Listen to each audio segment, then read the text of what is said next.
তুই এখন আর আমাকে ভালোবাসিস না? একদম না। কেন? কেন আবার কি? ভালোবাসিস না কেন? যখন বেঁচে ছিলাম তখন তো মূল্য দিলি না। তুই তো আমাকে কোনোদিনও বলিসনি। তোর তো বোঝা উচিত ছিল। আচ্ছা, তুই যদি আমাকে না বলিস তাহলে আমি কিভাবে বুঝবো? কিভাবে বলবো? বলার আগেই তো ওই ছেলেটাকে আমাদের মধ্যে নিয়ে আসলি। ও আমার জাস্ট ফ্রেন্ড ছিল, আর কিচ্ছু না। আরে আমিও তো তোর বেস্ট ফ্রেন্ড ছিলাম, তাই না? 2 দিনের ওই একটা ছেলের জন্য তুই আমাকে ভুলে গেলি? দেখ, আমি তোকে ভুলি নাই, তুই আমার কাছ থেকে দূরে চলে গেছিস। কিসের জন্য গেছি সেটা তো তুই ভালো মতোই জানিস। না। জানবি বা কিভাবে? তুই তো আমাকে ভুলেই গেছিস।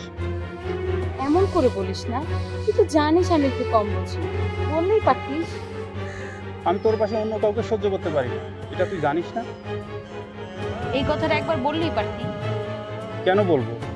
তুই বুঝতে পারিস না?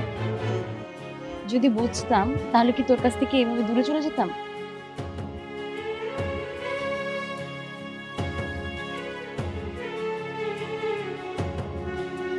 কি রে, এভাবে চুপ করে আছিস কেন? কিছু বল। কিছু না, এমনি। কাউকে ভালোবাসিস? না। বাসতি?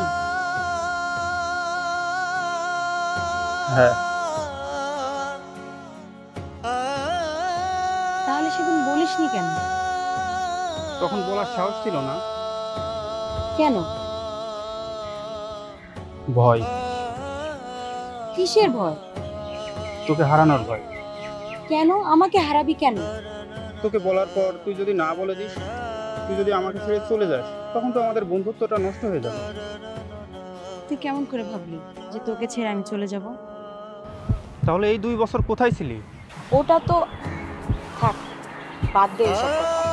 ওকে, দিলাম।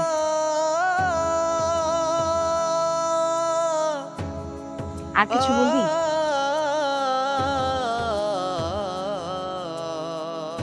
কি বলবো? যা ভাবছিস এখন সেটা? তুই বলতে পারিস না? না। কেন? কেন আবার কি? তুই জানিস না মেয়েদের বুক ফাটে তো মুখ ফোটে না? তোরা ফুটাতে চাস না বলেই তো ফুটে না।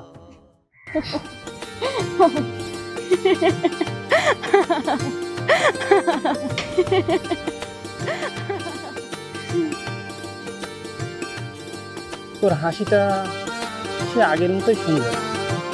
যাক বাবা, এই হাসির কারণে হলো তুই একবারের জন্য আমার দিকে ফিরে তাকালি। না হলে তো আমার মনে হচ্ছিল আমি একটা রোবটের সাথে কথা বলছি। আচ্ছা, আমি এখন আসি। না, তুই দাঁড়া। কেন দাঁড়াবো? তুই তো আমাকে কিছুই বলবি না। বলবো, তুই দাঁড়া। ওকে, দাঁড়ালাম, বল। আমার হাতটা শক্ত করে ধরবি? ওকে, ধরলাম, এবার বল। ছোটবেলায় কি হরলিক্স খাসনি? তোকে আমি শক্ত করে ধরতে বলছি, স্পর্শ করতে বলিনি। ওকে বাবা, শক্ত করে ধরলাম, এবার বল কি বলবি।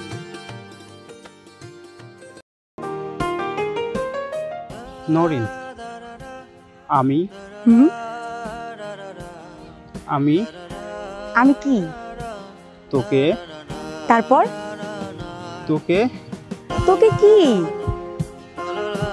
পানি পিপাসা লাগছে, পানি আছে তোর কাছে? আমার কাছে পানি নেই, ওই দোকানে আছে, ওইখান থেকে খেয়ে আয়।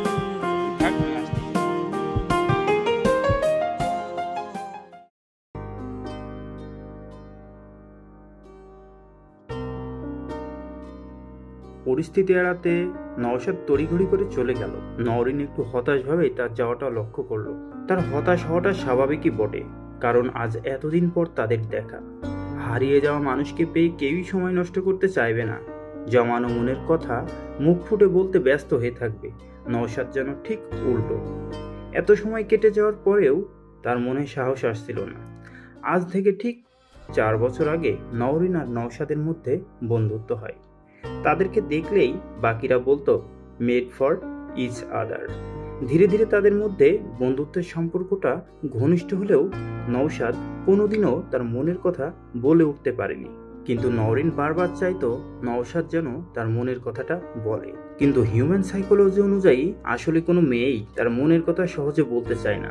তারা সবসময় চায় তার পছন্দের মানুষটা যেন তার মনটাকে বুঝে তার মনের কাজটা করে ফেলে। তাদের এই না বলা না বোঝার মাঝখানে হঠাৎ তৃতীয় ব্যক্তি আসায় নওশাদ ও নওরিনের বন্ধুত্বের মধ্যে ফাটল দেখা যায়। এসব চিন্তা ভাবনা করতে করতে প্রায় 30 মিনিট পার হয়ে গেল। নওরিন আর অপেক্ষা না করে নওশাদকে খোঁজ করার জন্য বের হয়ে গেল।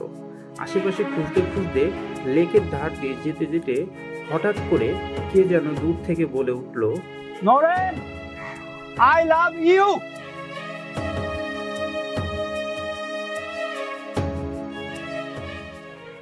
Nowrin, I love you.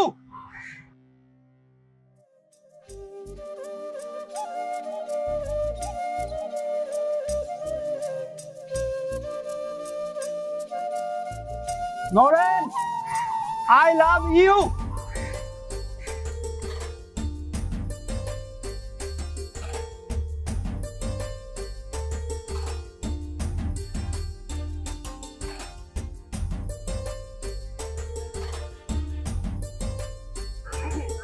এই প্রকৃতিকে সাক্ষী রেখে বলছি, আই লাভ ইউ।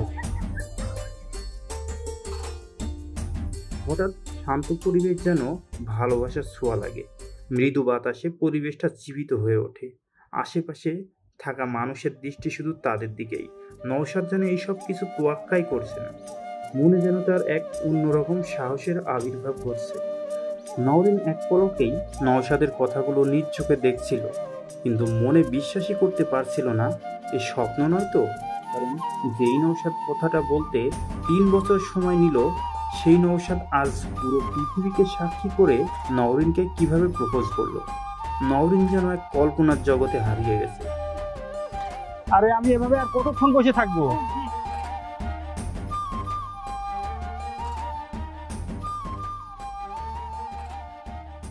কিরে, কিছু বলবি না?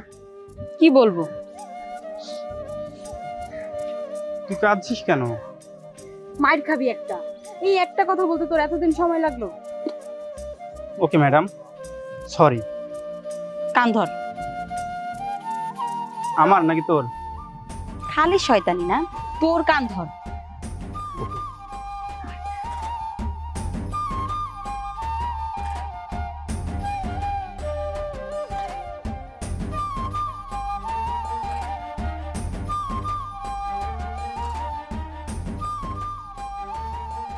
আচ্ছা, এভাবে তোর চোখের পানি কেউ মুছে দিছে? আমি কি আমার চোখের পানি মুছে দেওয়ার কাউকে অধিকার দিয়েছি যে মুছে দিবে?